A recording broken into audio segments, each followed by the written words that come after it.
Crunch time, what it do, guys? Back with another video. Man, y'all, sorry. It took me a minute to upload on this vehicle, this channel. Um, Today, guys, we got the 73 Chevy Impala.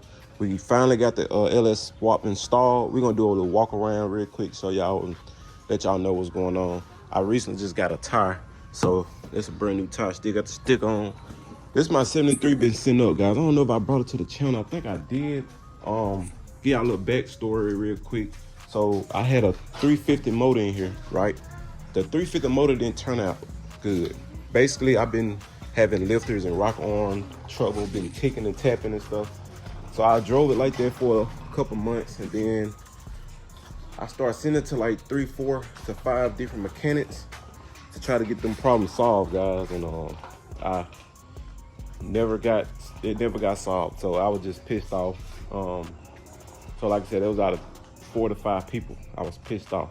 I just felt like I just wasted money on one simple thing. Nobody telling me. So it was like, it was hard to go to the right person.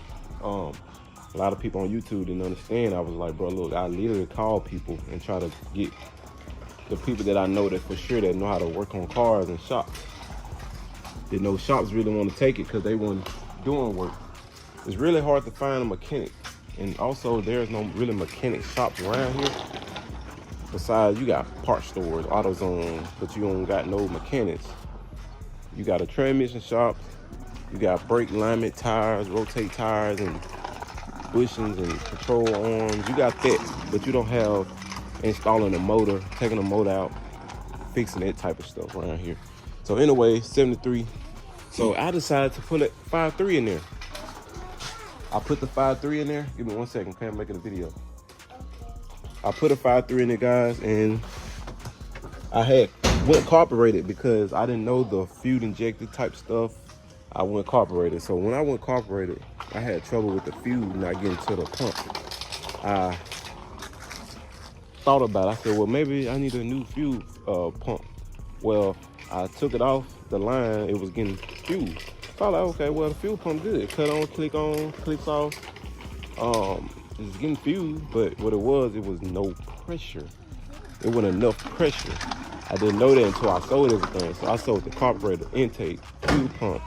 I sold all that stuff that went carbureted and went with the actual fuel injector system, which was my first time. So fuel injector system, what I did was pretty motor now. So you gotta put that cover on there. That's a pretty motor now, guys. I end up getting the throttle by the intake from like a junk spot. I end up buying the fuel rail from a junk spot. I end up having to run my fuel lines that was right here, but I had to move them and run them over. And I had to have a return line. So I did run a whole return line to the back of the tank, and I ran my feed line to my feed line. Took the motor, painted the motor and everything. Bought this new.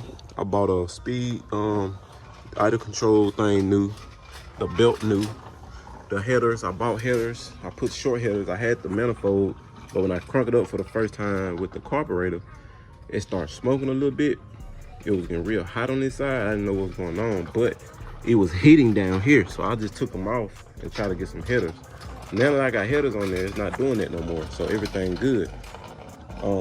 So once I did that, I had to get the flex plate with the adapter that's on there. I had to get the flex plate, put it on there. Went to the junkyard and got a couple more pieces and stuff. I had to fabricate this to make this work. Throttle cable, that's a new throttle cable. And I did that when I started the motor. I should have did it before, but I didn't know. Like I said, it was my first time. So yeah, guys, so it runs good, drives good, and everything. Here's my computer. I went to the junkyard and got this as well. This is a drive-by cable. So I had to get the drive-by cable computer. Got a little blue and stuff on there too. But yeah. So these new wires, I had to get the wires, the L shape, the 90-degree or 45-degree angle, because them long ones was hitting against here. As y'all can see right here, and like right there, it was touching. So we changed those. This harness came from BP. Now, I've known a lot of guys that went with eBay harness and all that stuff. Now, I was thinking about it, But once I decided to do it, it got damaged. And someone was like, look, BP horn is gonna come labeled. Not only labeled, it's gonna come with the option of which alternator prong. If you got the 2 or the 4 pin, which I have the 2 pin on this one, it comes with the mass flow sensor on which pin you have, and also the injectors. It gives you option of that instead of you getting adapters and all that stuff. So the Hornet was $560, and I got the one with this is a 350 transmission, but I got the one with the 4F60 hookup. But I just put it to the side just in case in the future if I do go 4F60. And I know where the trans at, and by the way, so that's just in case if I ever do that. So that's what we got, guys. 73 Chevy Impala. Runs good though. Let me go get my keys so y'all can hear how I run. Now this is a cold start, and by it being a cold start, I feel like there was something that's simple that I need to get, but it's simple, you know what I'm saying? Y'all stay tuned what's going on over here. We'll talk about that later, but right now we on the dump right now, you know what I'm saying? I also got a steering column. I didn't have a steering column at first, man. I had to crank it on the side with a knife. I got tired of that, bro. So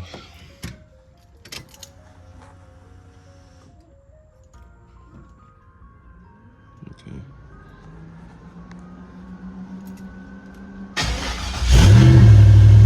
Cold start.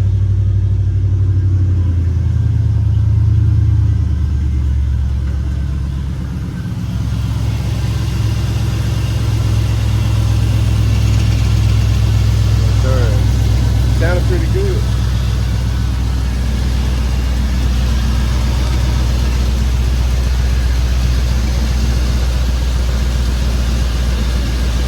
Yeah, I got it.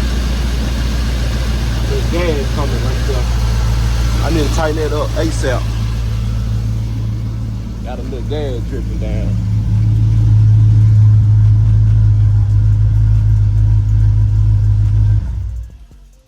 I got a little gas. I'm glad I seen that. I'm kind of glad I crunked it up to see that. But we got a little gas dripping right between here. Let me see. Yeah, definitely gas. So what we're gonna do, we're gonna take it off. We're gonna bleed it, take it off, and try to put it back on there. This time I'm gonna try to put 2 clamps. I'm gonna get a clamp here, clamp there. I'm gonna try to put 2 clamps on there. So that's it, guys. We gotta do just a little small thing. We're gonna take care of it though, you know what I'm saying? This is a motor that I got that I ain't changed, no lifters, no nothing like that. I just got it from a guy that was selling it. You know, he said it run good and everything. I kind of took his word and I did it. I put it in because, like I said, it was my first time swapping it. My first time doing all this stuff, so I didn't want to break it down and do all this stuff. The only thing that was hard was me finding all the pieces to make sure I got the right pieces. And you really couldn't call on nobody. But yeah, man, that's what we got. So we had a little transmission leak, guys. You know it is the old school car. So I have a 350 trans, man. I put a gasket on my transmission pan, but I guess they said not to tighten up the bolts too tight. But I ain't tighten them tight, but I tighten them tight enough to where you can't really just give them another. You can give them another little tight spin, but they tight, and that was just like that'll whop out the gasket. So also the torque converter or the flywheel making a noise. I think it's a torque converter. So I just said instead of me fooling with it and get up under there, I'm just gonna take it to a transmission shop, man, and drop it off, let them deal with it. That way I can get new torque converter, a new pan gasket, all that stuff that I need for it, man, and I can pick it up and drive it home. You know what I'm saying? At this point now, I feel like I done did the major work, and I don't wanna get back under this car to do the transmission. Nah, I'll save and wait patient when it's time. At the end of the day, as long as it's running, I can move it, I'm good. But what I'm gonna do, I'm probably gonna end up taking this car and send this car in the backyard and cover it up. That way I won't have to, because if I'm just here, that way I can just order all my parts and then I can pull it back out later on, and then I can get it together during the let it basically sit for the winter. I can order all the shit to it, take it to a transmission shop. When it's ready, it's ready, and then we do that shit later. Other than that, guys, y'all stay tuned. Don't forget to subscribe, like, comment, share, turn on post notifications on. Y'all stay tuned. Like I said, we'll try to post more lately.